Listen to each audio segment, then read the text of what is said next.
Righty, welcome everyone. Thank you so much for coming along, and congratulations. Congratulations on your decision to come along to our very first Real Learners webinar. For those of you who don't know me, my name's Adam Voigt.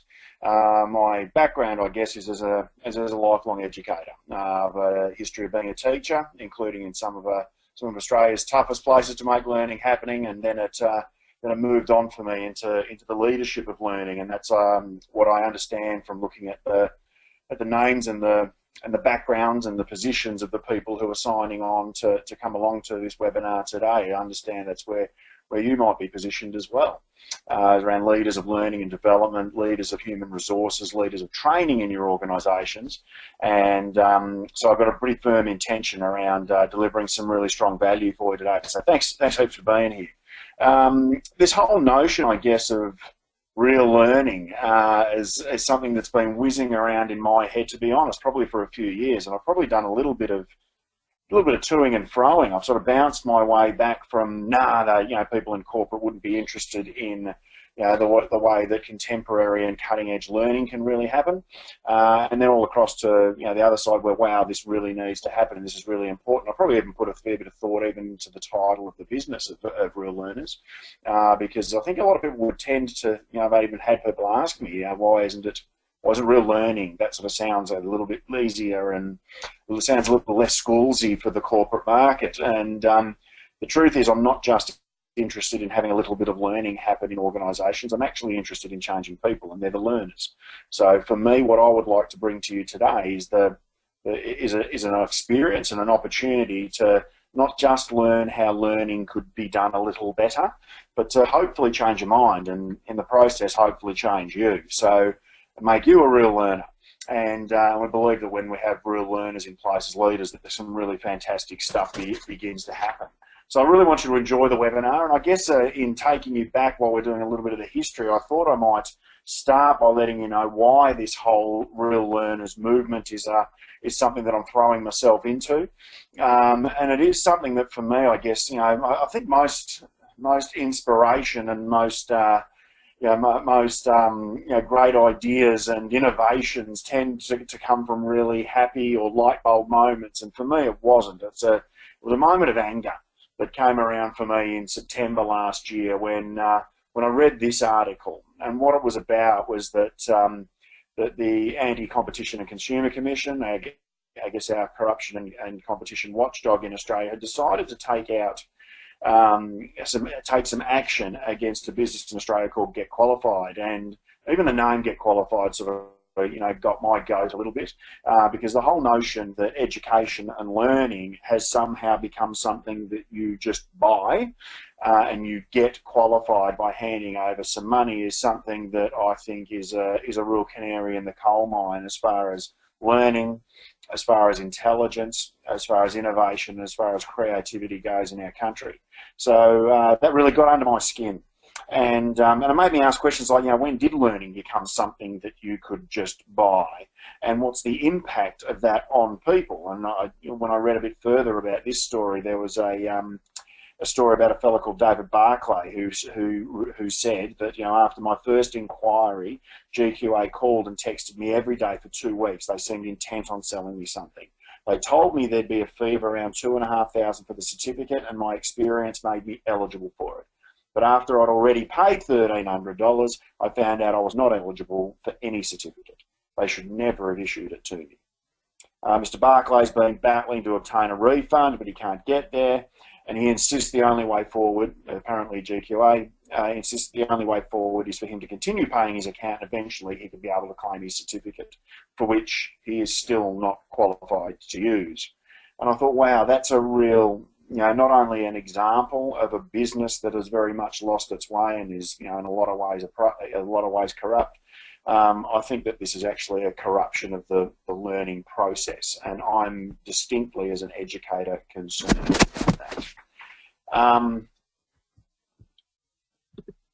And I think if I have a look here, I'm going to do a really good job of trying to to head for, check out the question box, and I'll explain all that in a moment too. But I want to thank Diane for jumping in quickly, saying she was also approached when heading for a learning and development position in an organisation a few years back. And yeah, I would hope, Diane, that days like today and experiences like today can be something that can equip more people to spot real learning when it comes, and not the transactional stuff that I think is really leading people up the garden path. So I want to also emphasise that when I'm doing something reasonably broad today, and I'm going to move crazy quick, so I want to be able to help you a little bit there with that regard. And one of the things that we'll do today is, for instance, don't take notes. We're going to send you the recording that we're doing today. My wonderful business manager Christy is on in the background today. She's there to help you if you're having any technical issues and any problems being able to access any parts of the webinar. So please use the question box to let us know if you're having any challenges there. And Chris is a bit of a whiz there, and we'll give you a hand. But she's recording it. We're going to whack the webinar on YouTube today, and we're going to send you the link to that in the next couple of days. So you'll be able to watch it multiple times if you need to get the gist of it, or if you want to take notes. But what I really want you to do today is just engage, just enjoy it, and be a part of this webinar today, and make a contribution even wherever you possibly can. So this is really, an opportunity to know and to do more at the end of today, and it will feel a little bit like drinking from a garden hose, because I'll move incredibly quickly through a big topic. But I am going to give you the opportunity at the end of the webinar today to be able to get some free information, or to be able to find out a little bit more about how you can move forward with this work. So very happy for you to just relax, enjoy the webinar, be a part of it, and stick around to the end, all right, because I've got some stuff that I think might be of real benefit to you. When I do go a little bit further, the next slide's reminding me to let you know that there is a control panel there. Diane's already found it, and there's a couple of options that you can use there to be a part of the webinar today. Don't feel like you're going to plummet to the earth if you use anything on that control panel to get involved. You'll be able to do things like, for instance, you should be able to see a little button that looks like it looks like it's got a hand on it, that you can put your hand up just like a regular classroom.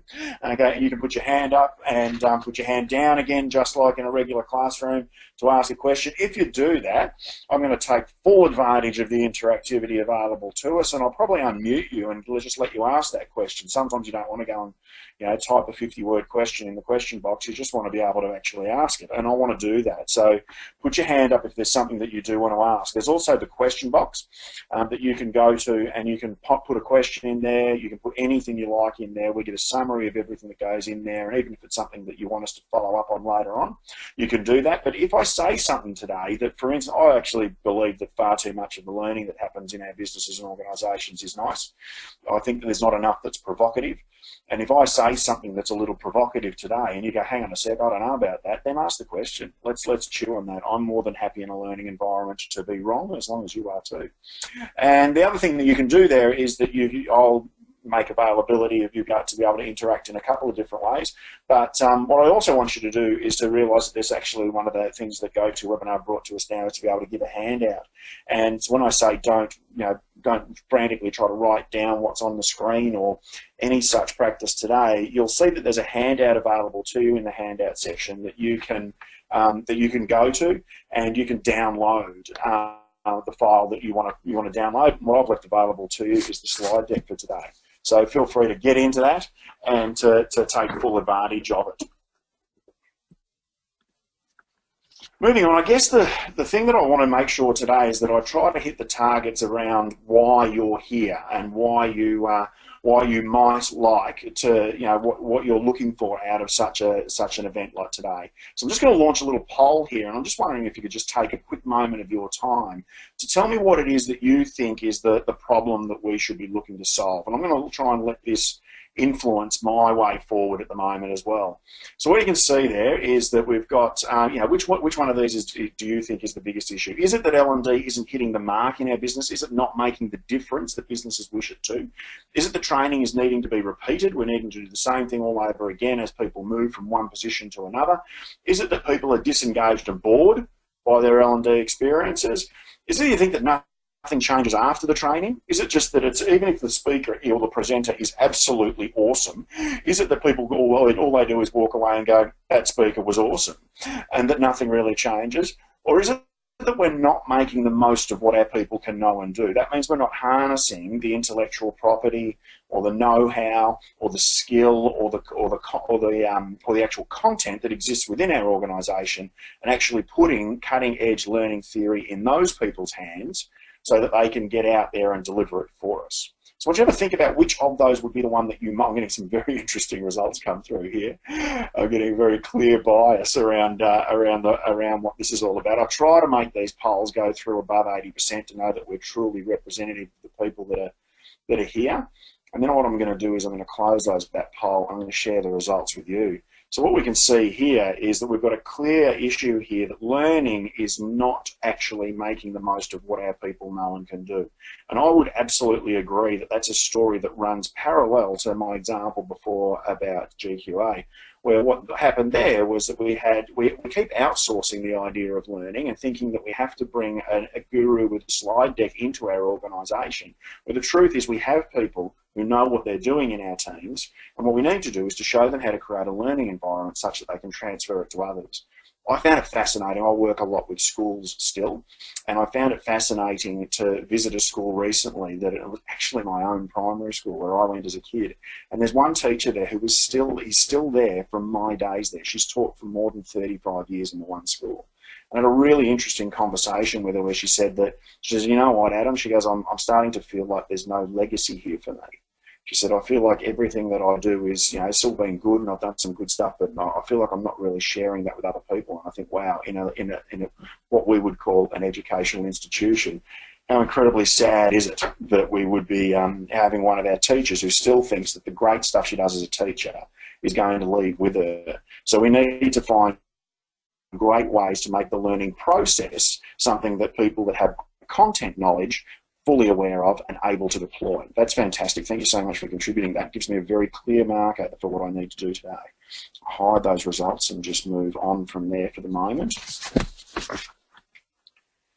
And I guess the thing that I want to do to plan in your head is that while we are acknowledging that our learning is not, doing what we want it to do, and we're not making the most of the people in our teams, and we keep bringing people in from outside, or we look for external companies to come and qualify our people so they can put the certificate on the board, but nothing else changes. And 29% of you said also that nothing else changes after the training. So we've got a significant issue there. And the problem is that we're pretty keen on change, and we want change to happen, but we don't like at all changing the ways that we learn. And the problem with that is that we have started learning about learning when we started school ourselves. So for most of us, we started making assumptions, and we started to make decisions, and we started to form beliefs about the way that learning should look when we were about 4. And that's a dangerous thing for us to do. So it is something that we are reticent to change, and as a result of the fact that we've been experiencing it all of our lives, we assume some expertise. We assume that learning needs to come into our organisations the way that I have experienced it myself, and that's very difficult when you're running a school. I'm a former principal, and it's very difficult to change things because you've got a whole community of parents who believe that they are experts on education. I always tell people rather facetiously that's a little bit like saying that just because you've been to the toilet you're a qualified plumber. Using the system doesn't make you an expert on it. Working in and on the system is what makes you an expert on it. I learned this the hard way because I tried to change in a brand new school. I tried to change one of the practices around learning that's been deeply embedded, which was around homework. The research tells us around homework that formal primary school homework regimes do 3 things. Number 1 is it further alienates from a love of learning the kids who most need to love learning and have them at least support at home. Number 2 is that it distracts teachers who should be building great classroom experiences but are instead marking worksheets and projects that were done at home. And number 3 is that it completely infuriates parents who have to sit up until 1:30 in the morning making scale models of volcanoes with paper napkin. And so we changed that, and I spoke about it at an actual TED conference in Darwin. We talked about innovations in education and how you open a new school in contemporary outback Australia and the considerations and the decisions that you needed to make. It got a little bit of media, and then I got an invitation to talk to a publication that scared me, and it's out of the Northern Territory, called the NT News, and they'd gotten wind of a school. I thought, this is a bit scary, but I was coerced into delivering the interview by my education department, and they thought we'd get some good press out of it. And lo and behold, the next day there was a front page there that very much shocked me and threw my world upside down for more than a couple of weeks. To this day, I absolutely adore that we're under a giant crocodile. It's the only way it could be in the Northern Territory, with the headline, "School bans homework." We hadn't banned it, we just brought in the things that actually did work, like great home reading programs and anything that helps kids learn, for instance, their times tables and their sounds and letters in a fun and musical kind of way. And we hadn't banned it completely, but that's the headline that went up there, and my world was turned upside down. We copped a lot of abuse. This article was syndicated around Australia. Facebook groups were set up about me, about the school, some really disparaging things said. But what I did notice after a couple of weeks, when I went back and reviewed a lot of what was said about us, both here and internationally, was that interdispersed amongst the really nasty comments that were made in these sections online were comments from parents at my school, who actually said, you know what, they told us about this before we enrolled our kids. They told us about this at the very first assembly. This was in the first 5 newsletters that went out. We all knew why the school was doing this. And I'm really proud of the fact that now, many years later, all of the schools that are local to that school up in the NT have the same homework policy. And what it was is because one school decided to break a little bit of ground and say, you know what, we actually can change the way that we're learning. We're just going to have to communicate it really strongly, and we're just going to have to show people the benefits and take them with us on the ride. We also, when we start the idea of learning differently, is that we don't know what we don't know. So I am, to be honest, really impressed by people who will show up to a webinar like today, because you don't know what you don't know yet, and the idea of you stepping out into doing learning and development better with no knowledge in your back pocket is a really difficult thing to do. And the thing about learning that's really fascinating is that we need to start to think a little bit about whether we want to measure growth or proficiency. There's a fantastic article at the moment about Alf Frankel, I think his name is, who's a senator in the United States, questioning Betsy DeVos, who's the new Trump nominee to be the Secretary of Education in the States, questioning her over whether we should be measuring growth or proficiency. Should we be saying you have to be at this level, which is measuring proficiency, or is it that we should be measuring growth, how much people improve? If I look back here at this photo, this is me in my very first year of teaching back in 1994. I had a group of up to 40 kids on my roll in a remote Aboriginal community called Ali Karang, and there has been some significant growth since that point that needs to be measured. One of the bits of growth that's probably worth noting is that I learned very quickly that when it's school photos day, you don't show up in tracksuit pants and a flannelette shirt and runners. You can take the boy out of Frankston, but possibly not the Frankston out of the boy, unfortunately. But I've learned so much along the trip, and it doesn't mean that because when I first started out that there were some levels in which I wasn't up to proficiency, that there was a problem with education. You see, education's not a commodity. You don't hit a certain marker and then stop. Education is a process, and if we can commit to that it being about process and it being about growth, and not about just measuring proficiency and standards and benchmarks, or even just ticking off, for instance, attendance. The idea that somebody has learned something just because they have attended a course is something that's manifestly false. So what I'm trying to do today is to emphasise to you that not only do we need to do education and to do learning and development differently, we actually need to start to think about changing our own view and our own beliefs around what education is to begin with. And for me, I guess it's about challenging that whole idea that education, as GQA were trying to do, is a commodity. They're trying to treat it as though we have it over here on the side for us. It's in the form of a certificate, and if you spend enough time and money with us, we will deliver that certificate to you. That's the way that the milkman thought about delivering his commodity. His commodity was clearly milk. The idea of what he needed to do was to get the milk in a really efficient way to other people who would pay him for that, to make sure that the costs that he had to deliver that milk were not exceeding the costs, the revenue that he had from the people who were buying the milk. Milk's a commodity, and all the people who really, I mean, if you're old like me and you can remember milk being delivered, all the people who were receiving the milk needed to know was that milk runs out, milk shows up. It's a very low-level understanding of the process involved because we don't need to. It's a commodity, and this is what leads to sometimes we despair, don't we? That I'll ask kids where does milk come from these days, and they don't say cows, they say the supermarket, and it's because they don't need to know everything that goes on in the background. They don't need to know that the milkman went and got the horse, and that he bought all the harnessing equipment, that he bought the cart, that he bought the milk cans, that he bought the dairy, that he bought all the equipment that he needs to make the dairy work. They don't need to know. It's a commodity. All they need to know is that milk runs out, milk shows up. And what we've done is we've continued to progress along these lines in terms of delivering commodities to this point, where we now have companies such as Amazon, such as Domino's, who are looking to use technology to deliver more efficiently. And that's fantastic. Although we have to remember that for us, as the receivers of these commodities, the experience really hasn't changed a great deal. We jump on our phone, we order our pizza, and pizza shows up. Just like milk, pizza runs out, pizza shows up. It just happens now not to be delivered by a university student in a Honda Civic.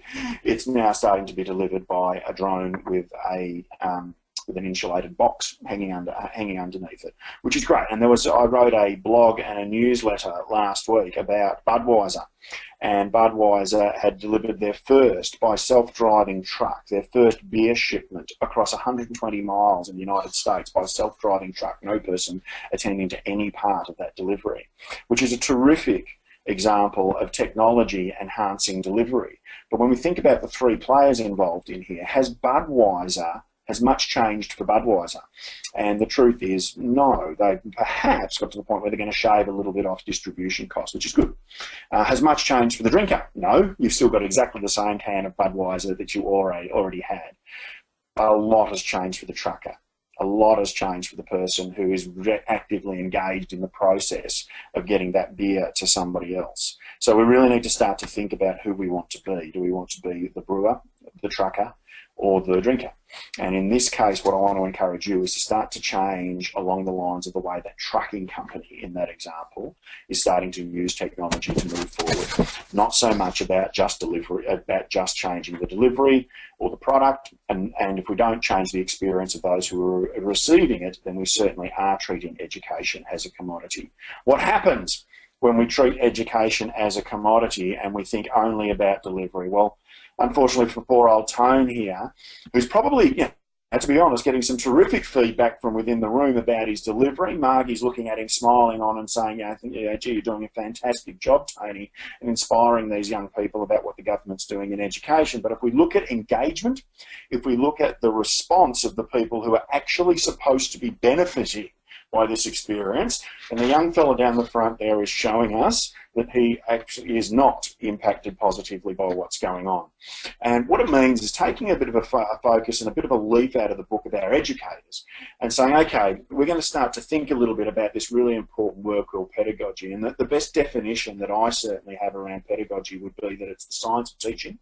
Teaching is scientific in process. So it's like running an experiment. You sit down before it, you can work out what you're going to do, you develop your PowerPoint slides if that's the tool that you're going to use, you think about how long you're going to have to allocate to different experiences, you think about how you're going to test whether it worked or not, and you put this experiment in place. But the truth is, then people get in the way. And what they do is not scientific, they do the art. They create something with the scientific experiment and the scientific elements that you have provided. So I always try to think about what art is being created. And unfortunately, this fellow's not getting much more art other than a red mark on his forehead. So what we want to do is say it's not so much about the response of the people who are delivering education, but it's time now to say what's the response of the people who are receiving the education.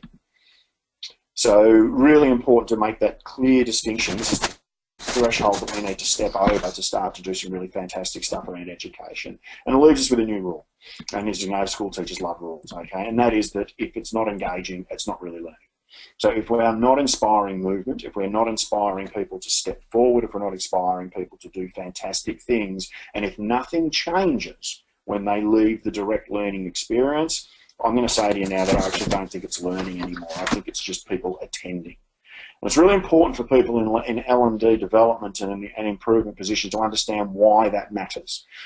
Some really fantastic research was done by the Association of Talent Development, and what they did was look into what builds that key word, that engagement. What do employees say engages them?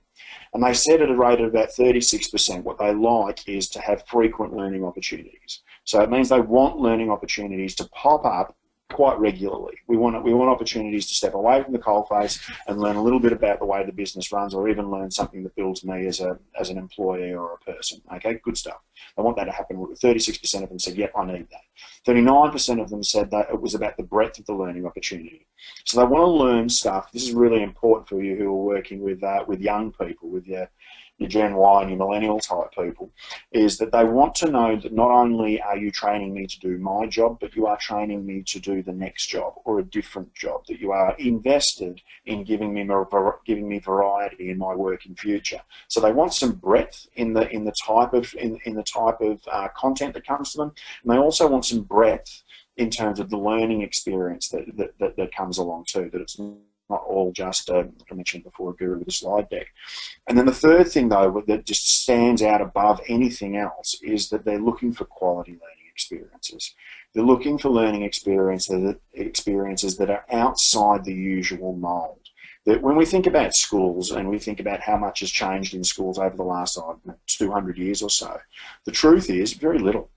If you look at an old school photo of a classroom, you'll see students sitting in rows, you'll see them forward facing, there'll be a part of the board that there's some written information on. And you look now, while there might be a technological advancement and a lot more colour, you will see reasonably the same model of delivery of information at play.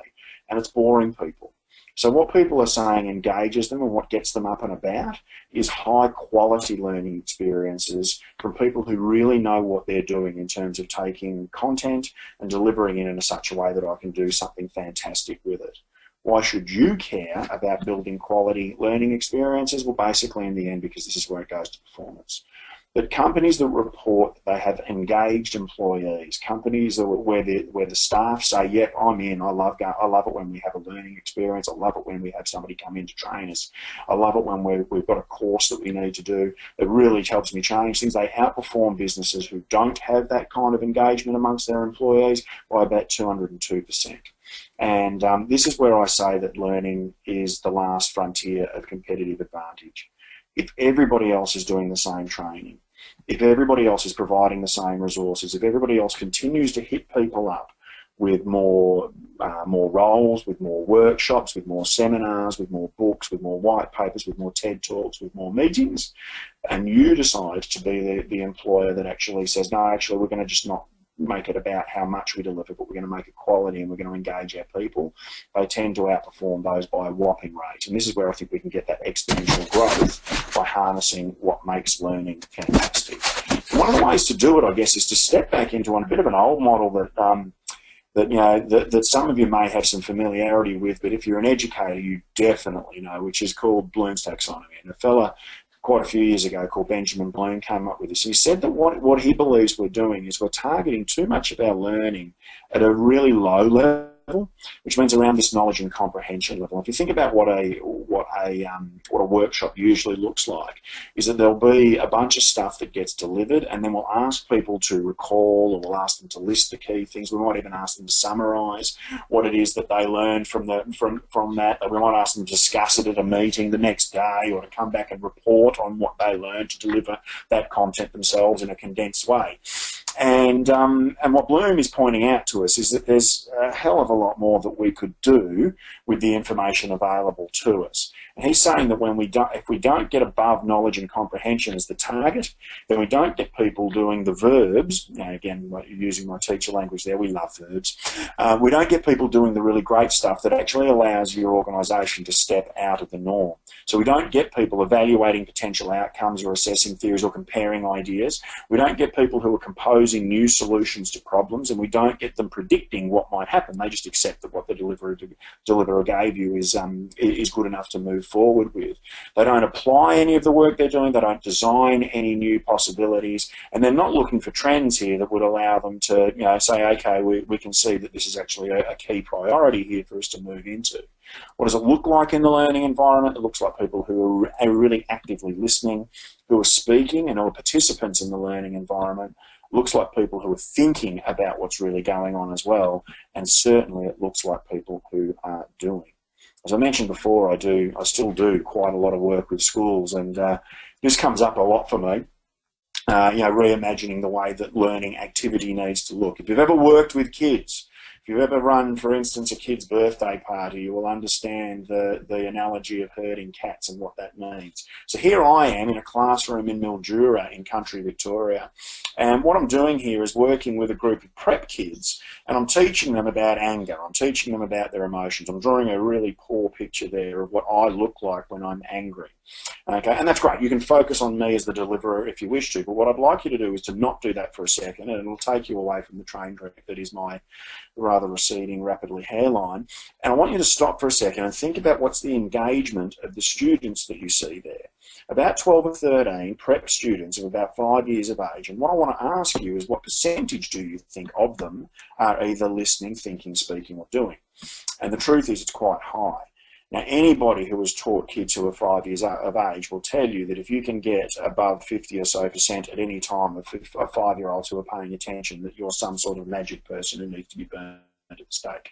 But I'm telling you that it's possible. What is it that's allowing me to do this at this point? I would contend that the thing that's allowing it most effectively to happen is the position that we're in.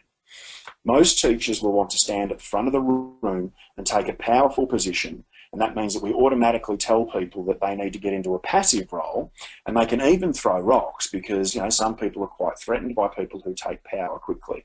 So, and people, and in particular, people who assume power. But here what we've done is that we're all on the same level. We're all happen to be on the rug, on our bellies, working on something collaboratively. It's highly engaging for people to be in that position.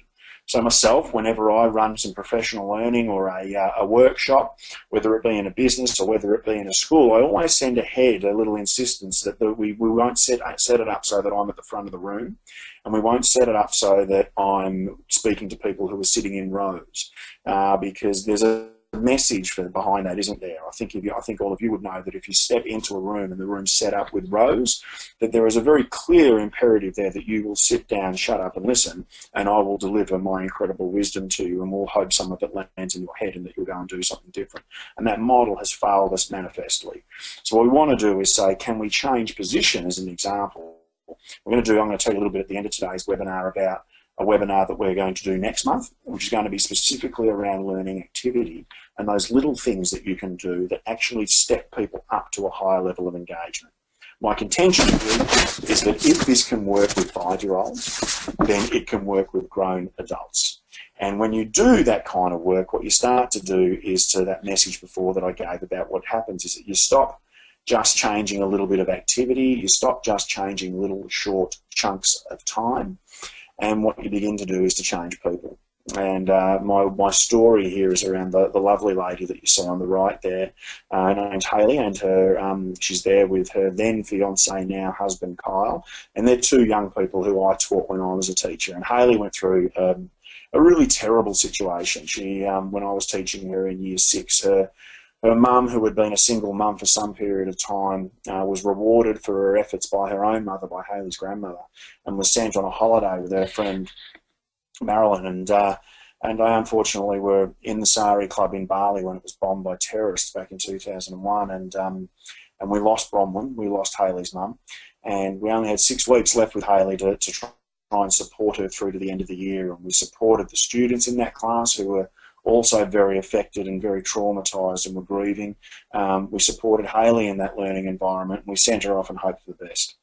It's certainly one of my most vivid memories of being a teacher, of being an educator at all, is the day that Hayley came back to school after her mother had passed away. And I still remember very vividly looking down at the face of that 11-year-old girl who looked up at me and said, "Mr. Voigt, my mum's dead," and the impact that had on me. And can only imagine the impact that it had on her and the people around her. And I sent her off to high school, and I hoped for the best. And through the magic of Facebook just a few years ago, Hayley sent me a message and sent a friend request that I reluctantly accepted. I don't like doing the former student thing, and reluctantly accepted it, and struck up a conversation. Hayley sent me this photo, amongst other photos, and I always remember in the letter that Hayley wrote me, there was one line that stuck with me above all, and she said that one of the most challenging parts for her in losing her mum, and it was the hardest thing that has ever happened to her in her life.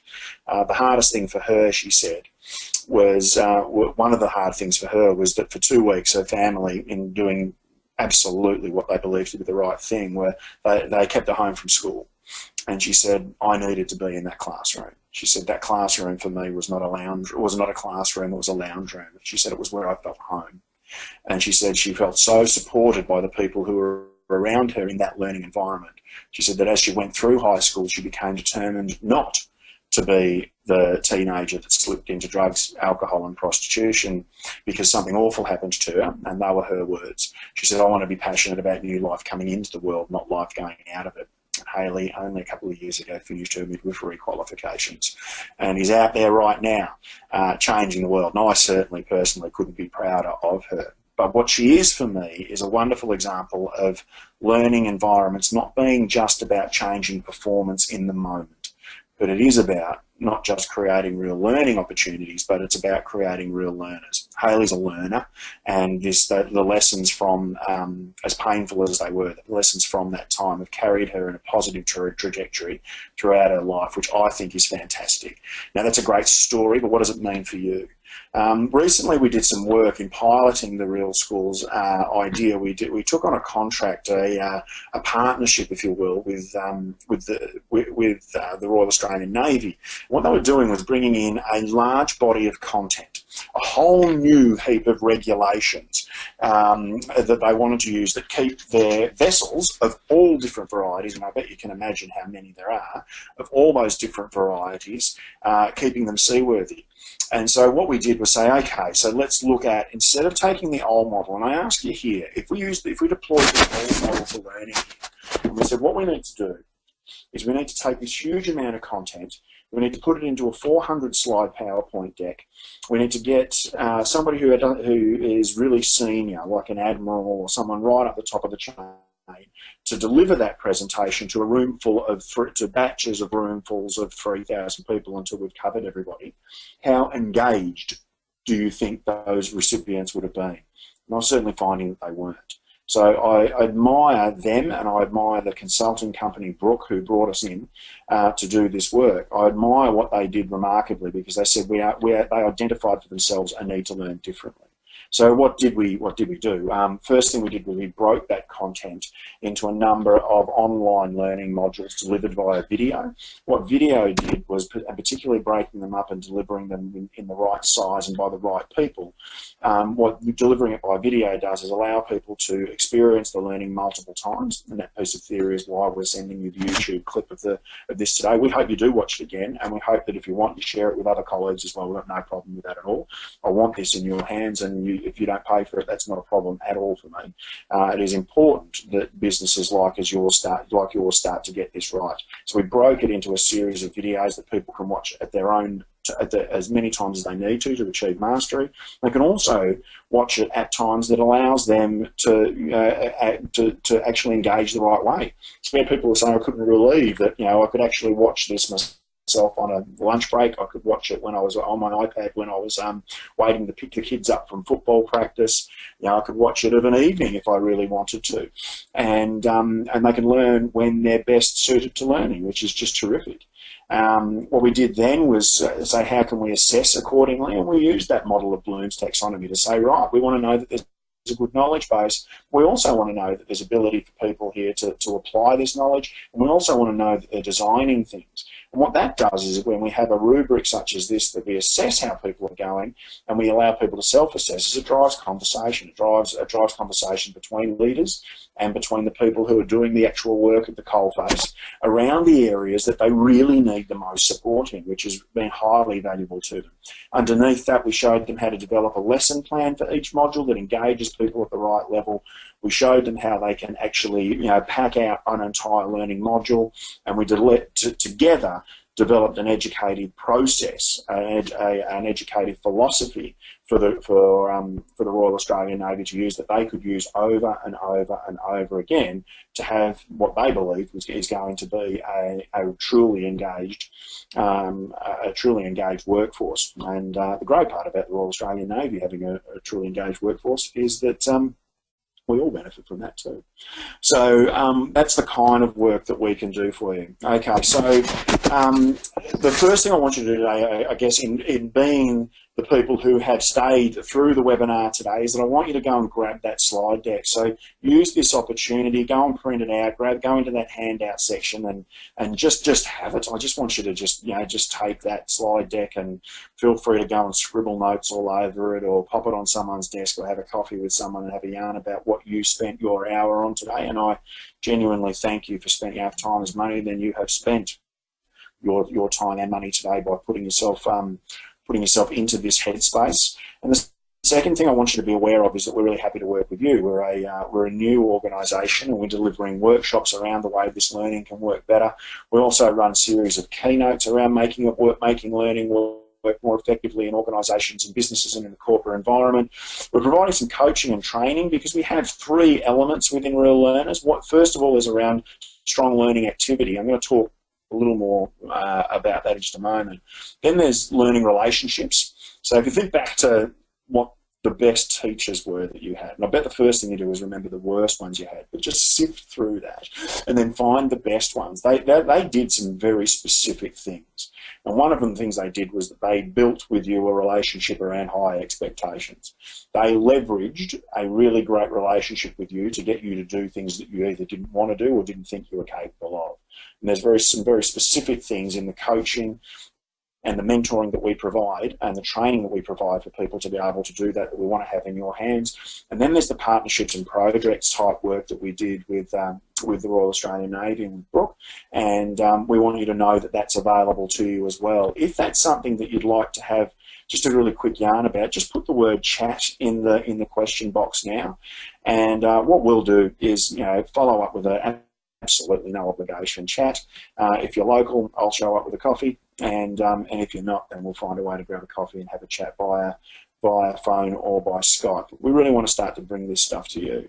And the last thing, I guess, that I would encourage you around is that we want to do more of this. This webinar is not a one-off. We're not going to launch and run. In fact, a lot of our work is around not dropping education on people and then taking off.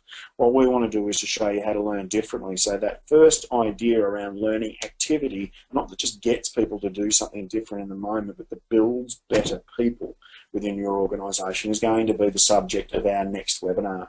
So that we're going to hold that on the Thursday, the 16th of Feb, at exactly the same time as today, is at 2 o'clock. We're going to send you in a follow-up email from today a little link that you'll be able to use to register for that one. And I guess, like today, like I said earlier on, today has been a very broad topic, in that what we've done is try to, I guess, change your view of the way education and learning needs to look. But what we're going to start to do with learning differently and getting into that learning activities space is to really get our hands dirty. So if you register for this one, we're going to make sure that you get some really practical tips, tricks, strategies, tactics that you can use to make sure that your learning and development is really okay, and that's going to be an incredible amount. So I want to stop there and just say, first of all, thank you so much again for coming. I secondly want to make sure that if you do have any questions, that I pause here and just give you the opportunity to put those in there. I'm going to do my little sweep again now to make sure that I don't have anyone with a hand up. I don't see anyone with a hand up. I'm going to look through the questions again. Diane's been popping up in there, just making some comments as we go, which is great. But I don't see any other questions or hands up at the moment, so I may just let you off the hook there. If you want to know personally what I do, please feel free to check out the website and email me directly through that email address on the screen, or give us a call. If you want to have a look at specifically the work that we're doing through Real Learners and how that might be of benefit, go and check out that website there, and that email address there, info@reallearners.com.au, is where you can reach out to us in a really generic way. We'll get back to you nice and quick and make sure something fantastic happens. Hey, thanks so much to the people that have put chat in that box. It's great to know that there are some people here today who are keen to get started with this. Use those contact details, guys. Thanks so much for coming along. I really appreciate you being a part of it today, and we'll talk to you again soon.